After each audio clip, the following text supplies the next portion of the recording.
ফুল কনফিডেন্সে first match জিতেছি, ইনশাল্লাহ second match জিতবো। এভাবে 1 বাই 1 ম্যাচ জিতলে ইনশাল্লাহ আমরা সিরিজ জয় করব। আমরা ভাইয়া 1 বাই 1 চিন্তা করতেছি। তো আমরা ফার্স্ট ম্যাচ অনেক ভালোভাবে জিতেছি আলহামদুলিল্লাহ, এবং আমাদের সেকেন্ড টার্গেট হচ্ছে আমাদের দ্বিতীয় ম্যাচ। তো ওটাতে আমরা জিততে পারলে ইনশাল্লাহ তারপর থার্ড ম্যাচ চিন্তা করব। তো এইভাবেই আমরা 1 বাই 1 চিন্তা করতেছি। সহজ বলতে ওরাও যেহেতু হারছে, ওরাও অনেক ভালোভাবে টার্গেট করবে আমাদেরকে। তো ওইভাবে আমাদেরকেও অনেক বেশিভাবে একটু চিন্তা করতে হবে যে ওরা কোন কোন দিক দিয়ে আর কি উইক বা কোন কোন দিক দিয়ে ভালো খেলতেছে, এদিকে একটু বেশি ফোকাস দিতে হবে। আমার কাছে মনে হচ্ছে ভাইয়া আমাদের যেহেতু আমাদের স্পিন অ্যাটাক বলেন, পেস অ্যাটাক বলেন, অনেক ভালো হচ্ছে আলহামদুলিল্লাহ।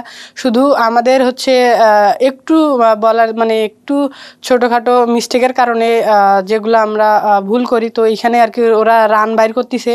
তো আমরা ইনশাল্লাহ নেক্সট ম্যাচে খুব ইজিলি খুব ভালোভাবে কামব্যাক করব।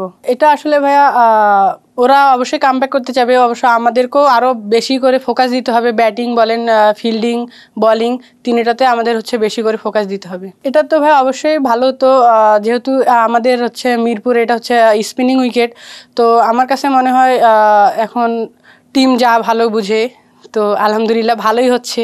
আমরা ফুল কনফিডেন্সে ফার্স্ট ম্যাচ জিতেছি, ইনশাল্লাহ সেকেন্ড ম্যাচ জিতবো। এভাবে 1 বাই 1 ম্যাচ জিতলে ইনশাল্লাহ আমরা সিরিজ জয় করব।